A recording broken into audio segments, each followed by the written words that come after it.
Welcome to this online meetup.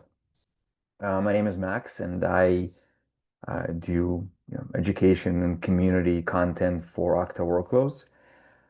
And today's topic is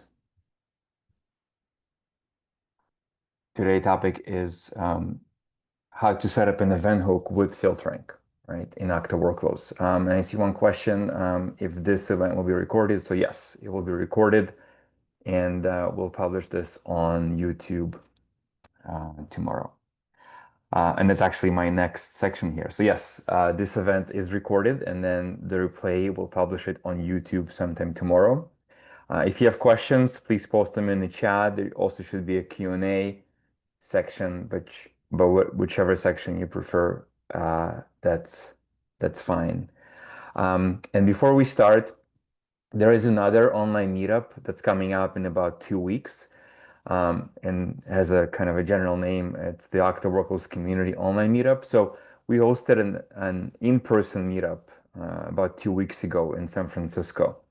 And so we're repeating the same content, but in online format. So um, folks can join from anywhere, and we'll also record it. So if you can't attend live, you'll be able to watch a replay.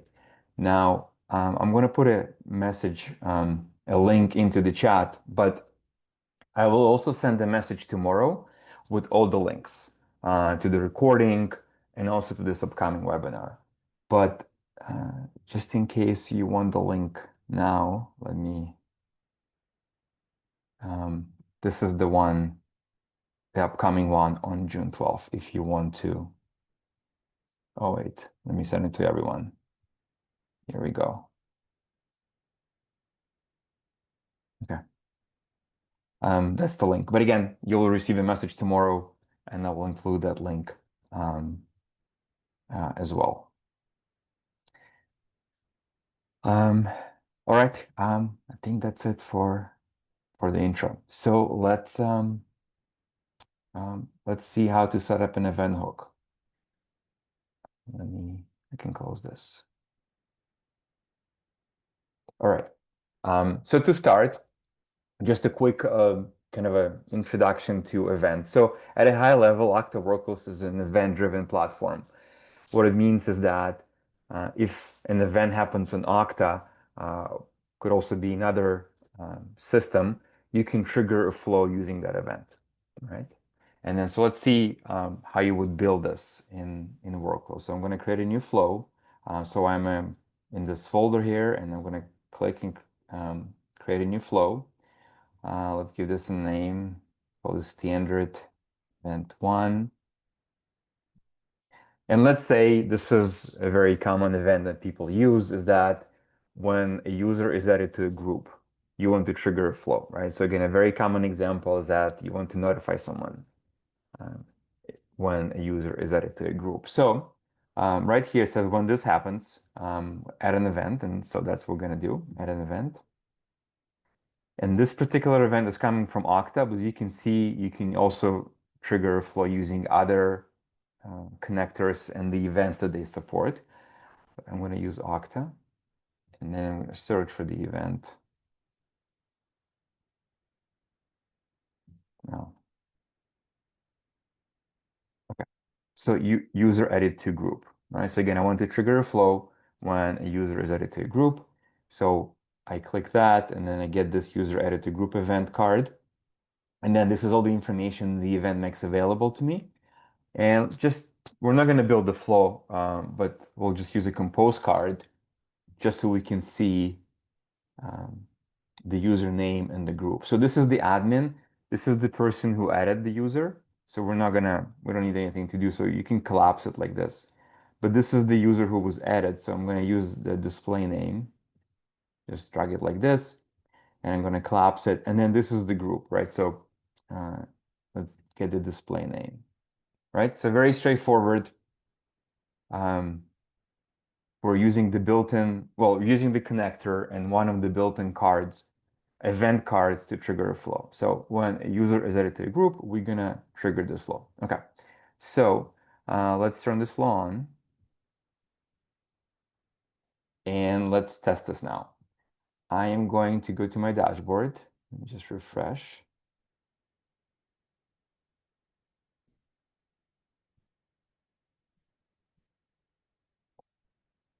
Let me refresh. Let me look at the, see there's one question. Is there a limit on how many event trigger flows a node can implement? Oh, I believe there might be a limit. I don't remember the exact number. If um, here, if you want to send me your question, send me a question via email so I don't forget, and I will find out what the number is. There might be a limit. I just don't remember off the top of my head. But yeah, folks, of course, if you have any other questions after the event, you can always, again, feel free uh, to send me an email. Another question isn't based on your active workflow limit. Um, I think the number of active flows that you can have, yes, that is dependent on your plan.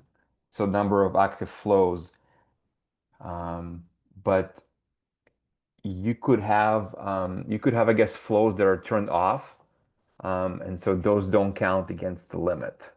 Um, probably the question is if there is a limit, how many flows can have an event on which, like, how many flows have an event that trigger a flow, if there is a limit to those flows. I think that's the question. But anyhow, if I am misunderstanding, please send me more information and I'm gonna look into that. All right, so let's go to the directory and then let's go to groups. And I have several groups here. And so let's pick this group, no code builders. I'm going to select the group. And what I can do is I can remove a person and then I can assign again. So we can assign. So we removed and assigned. Let's go look here in the execution history. Right? And we can see one success. And so we can see the name of the person and we can see the group, right? So this works. Now, uh, let's do this with another group. So let's go return and let's take, I don't know, this one. And we can just click assign this way and let's assign this person. And let's go and let's look at all right, so there's a second execution here, right? Now, so what this means is that of course, every time you add a user to any group, um, this flow will run. Now, if you want to, for example, say, you know what, I don't need to, this particular flow, I want to only run when a user is added to only a particular group. Like I'm not interested about all the other groups. I only want to learn about this one. I only want to be notified when a user is added to this one group. Okay, so what you could do is right here, right? You know the group name, and you could add logic and say, hey, if this is the group that I'm interested in, then continue the flow. Um, Everything else, just stop the execution, right? So that works. You would need to add some logic here. Um, but what's going to happen is that this will trigger the flow each time, right? And it's going to look at the logic and then either continue or stop the flow, right? Now this is a fine approach, but usually there's I guess for most cases, there's even a better approach is that where you do the checking even before you trigger the flow, right? And so that's where the event hook comes in with filtering. Okay, so let's see how to set it up. Um, so I'm gonna exit and I'm gonna turn this flow off and I'm gonna create a new flow. And let's give this a name. So event hook one. Okay. Now, for the event hook to trigger the flow is that you no longer use an event card from the connector, like we did in the first example, but we're going to use an API endpoint.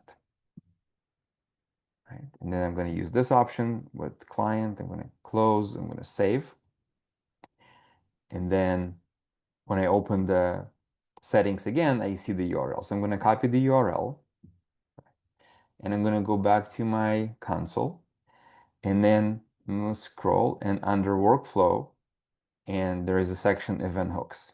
I'm going to go here and I'm going to set up an event hook. So I'm going to click create event hook. And this is where I set up the API endpoint, right? That's the Flow API endpoint. I'm going to give this a name. Um, so let's say there's one group that I have. It's called automation learners. So let's say I want to be notified when a user is added to that group. So I'm going to say notify learners, right? And give it a description.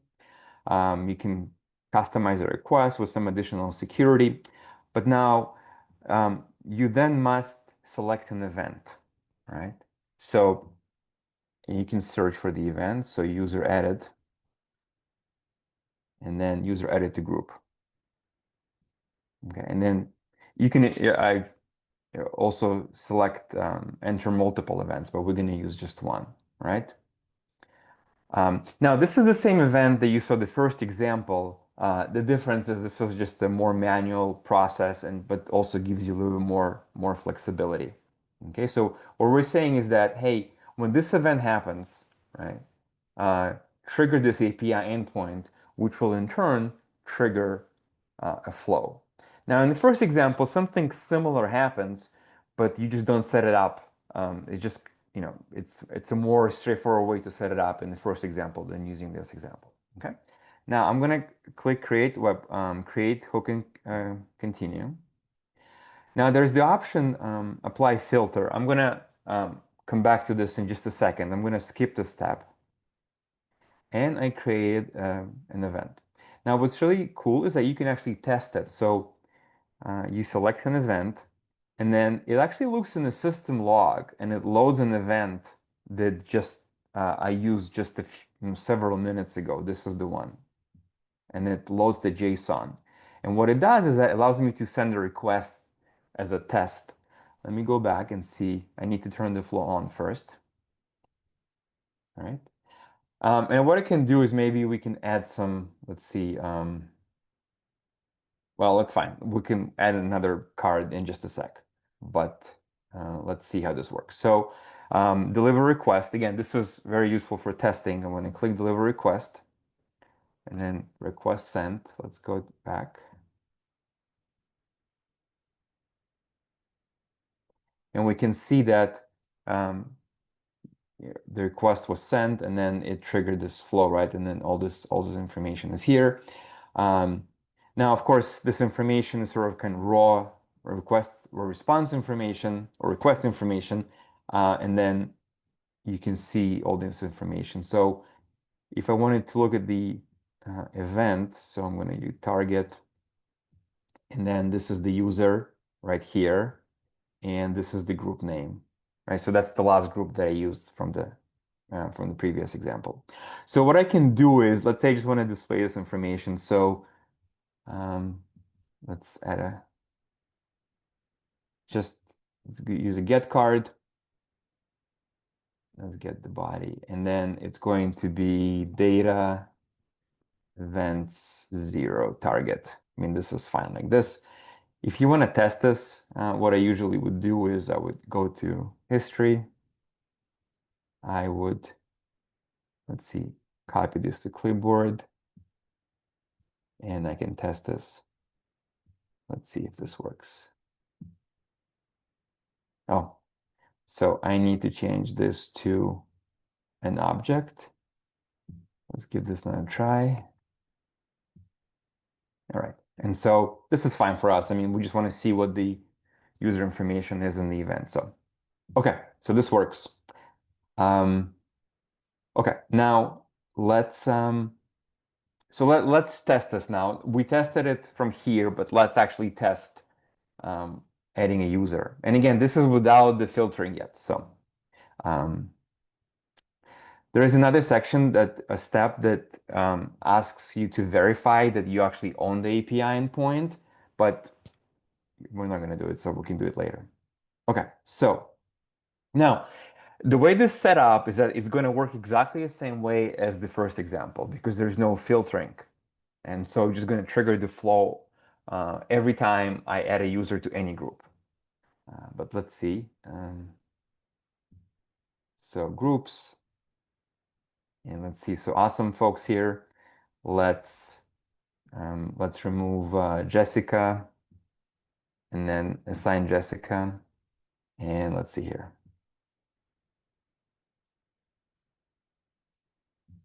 Let's,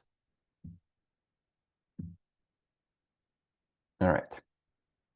So if I look here, then we see this is Jessica, so this works. Now, if I now do the same with a different group, so let's say that's this one, it's going to work the same way.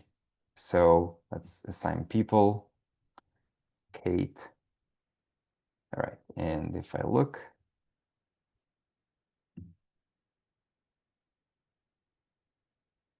let's see, it just takes a few seconds here. Okay, so, and we got Kate in the group. So as you can see, the setup was, and had more steps, but it worked the same way. Okay, so it's no different than the first example. But as you saw, there was a step that allowed me to set up filtering. And so let's do that. So we can only um, get identification, or we can trigger a flow only when a specific group is involved. So let's go back to event hooks. And this is the one, no, this is the one that I just created. And so let's open it. And so on details, I'm going to go to filters. Right? I'm going to click edit. And so this is where you can specify a filter. And I'm going to apply filter. And then right here, you can use any of these fields. And this is the event information. You can also see in the system log. But the one I need is target display name equals, and then I enter the value. And so the value, automation learners. So you have to, of course, make sure that the value, the group name matches exactly. And I'm going to click save. All right. So it says if the target display name is automation learners. Now, if you want, you can also switch to more advanced mode and you can enter sort of the query, the search, the filter yourself. And then there's some examples. If you click here, sample expressions, so you can see what you can actually, what you can write. But we'll stick with the simple UI for now. Okay, let's save. Okay, so now let's test this again. Automation learners. So let's make sure we spelled it correctly. Automation learners. Okay, now, so let's add, if I add a user to this group, then I should be notified. So let's try this. Let's add a, let's see, let's add Maya. And let's see.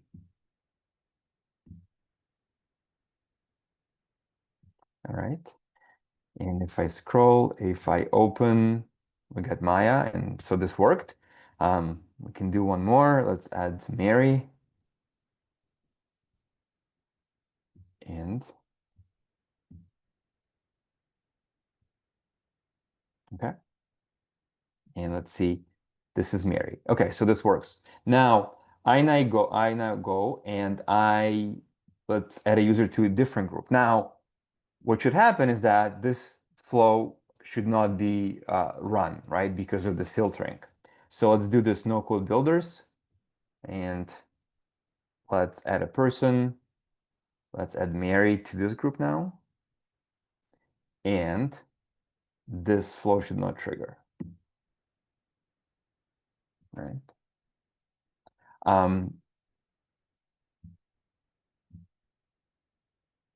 All right, so it's the same old, well, the previous run, we can see it here with Mary.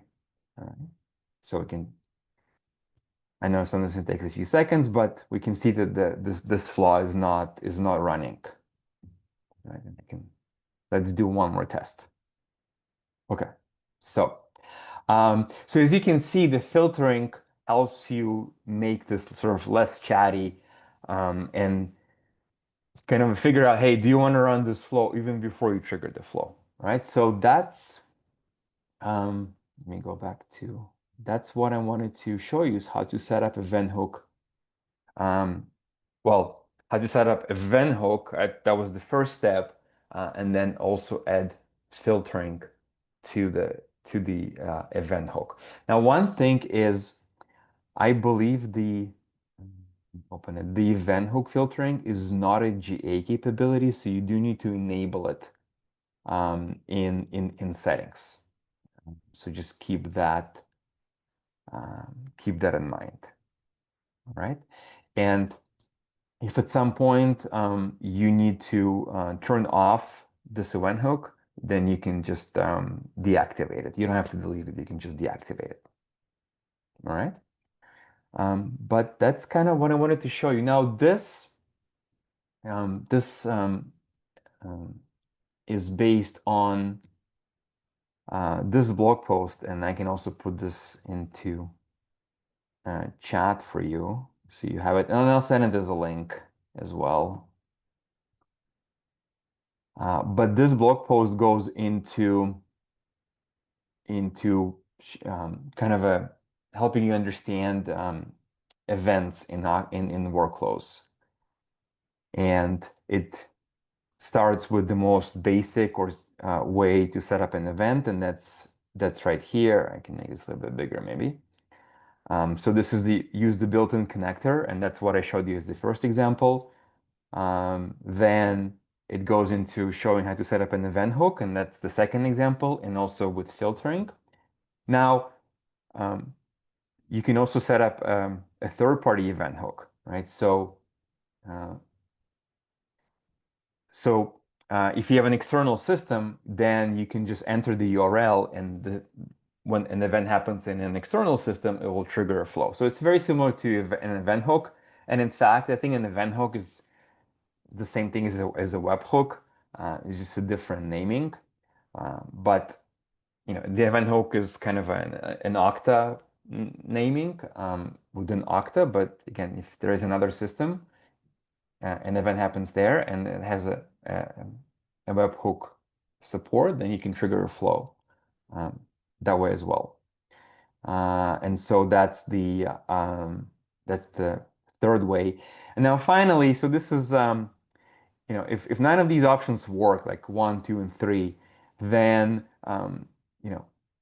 everything that happens is also Okta writes the information into system log. So you could search the system log every number of minutes. I think it's actually every 5 minutes. That's the most, as frequently as you can search, and then look for a specific event that happened and then trigger a flow that way, right?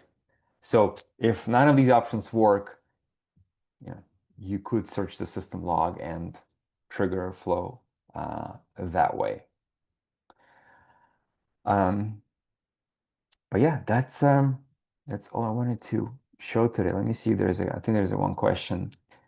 Um, let me, and I'm going to read it. Are there any other events you can apply filtering for other than group event triggers? Yes, let me go back here and open.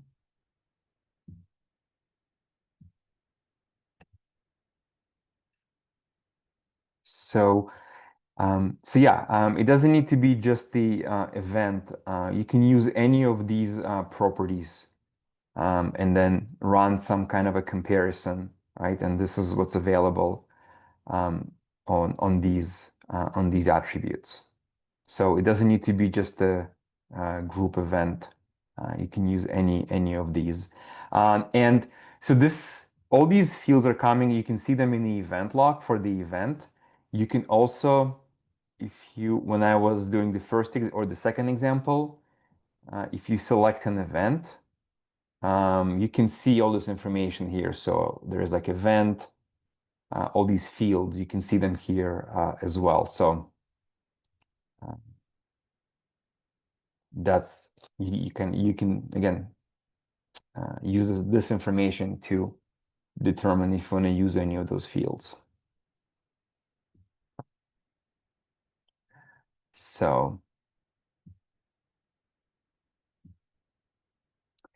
let's see, there's another in chat. If I wanted to send a notification based on event hooks, I could do it with 10 event hooks and a single workflow to send the notification.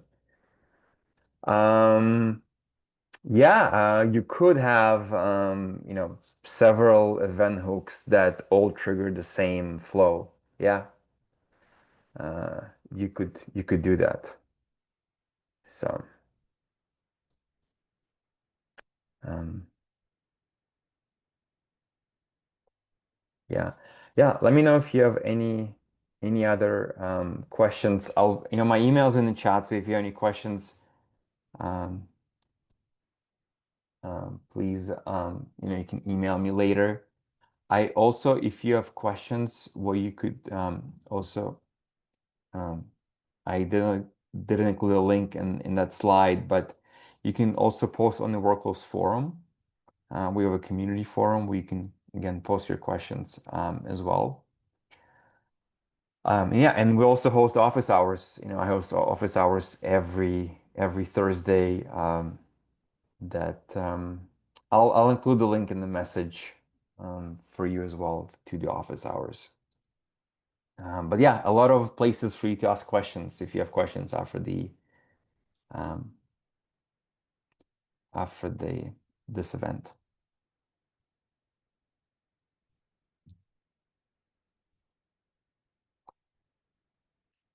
All right. Question in the Q&A. So do we know if there is a roadmap item to enable more events in Okta to be considered event hook eligible? Right now there are many, but there was one missing, I remember, for an app import event I wanted to use. Um, I don't know the answer to that. I'm guessing that they want to make all events to be event hook eligible. Um, but I just don't know like how does the roadmap look like. Um, Now, if the event to see which event is event hook eligible, let me see here. Okta developer catalog. And then, so right here, you can search for events and then it will tell you if they're event hook eligible. So if I use this event from the question, let me copy it.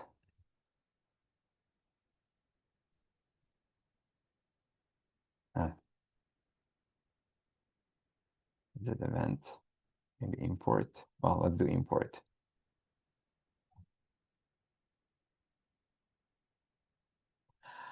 Well, there are a lot of events, but you can see there's some which are not event hook eligible. There is no tag. Um, let's see. For example, if I do the user edit, user edit to group.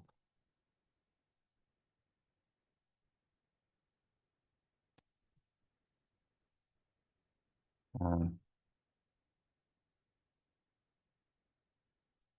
I don't know what's the right. Let me see. User group maybe. If 5 matches. Huh. I don't see it here either. I'm just typing the wrong event probably. It's the user. Well, right here you can see this one is event hook eligible. So this means there is either a card that's already available for this event, or you can trigger it via an event hook like I just showed you. So you need to look for this label. So you can see there's one here, like this one is not, this is not event hook eligible. So, um,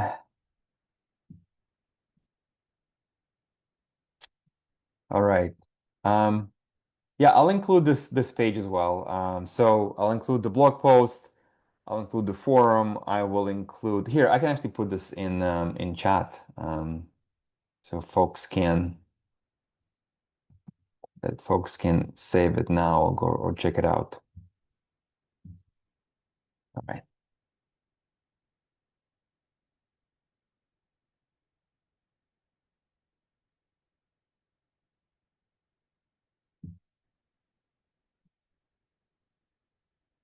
All right. Cool. Well, thank you folks so much for joining today. And yeah, let me know if you have any questions, email, forum, office hours, and yeah, um, maybe we'll see you at the online meetup event in about 2 weeks. And you know, if there are any other sessions or topics, I should say, that you want to see covered, yeah, let me know via email or forum, and then we can host a session like that. Cool. And again, thanks for joining, and I'll see you next time. Bye bye.